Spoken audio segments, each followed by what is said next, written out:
In the 48 contiguous states of the United States, the highest point and the lowest are just about right next to each other.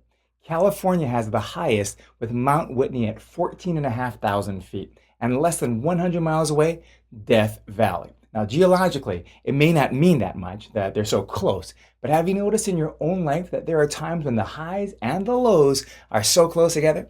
One day you're on top of the world, or Mount Whitney, and the next you're in the valley of the shadow of death.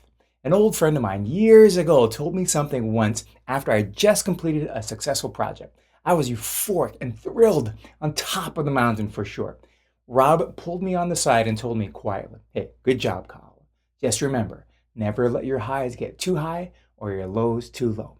I used to think that meant we needed to live in a sort of in-between life with all the color grayed out, like don't get too happy and don't get too sad. Just stay in the middle and you'll be all good. But I don't think that's what Rob meant. What he told me wasn't to put a filter on my emotions, but rather to put a guard on my pride. Never get too high an opinion of yourself and never get too low. Know who you are and know who made you. When we think of the problem of pride, we often focus only on the too much of it part, the high and the mighty, and not on the base and the lowly. It's just as wrong to have too low an opinion of yourself as it is to have one that's too high.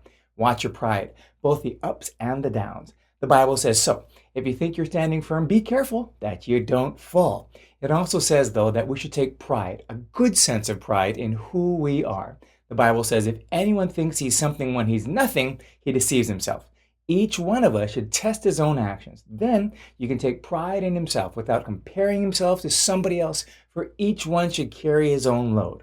When we know who we are and who created us, we can walk whatever path is put in front of us, no matter where it takes us.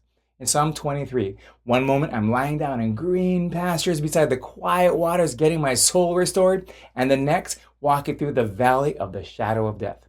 The one constant in Psalm 23 is God's presence. No matter where you go or what you do, the Lord is your shepherd and you shall not be in want. When we keep our eyes on our shepherd, we see ourselves as we were meant to. Take pride in that.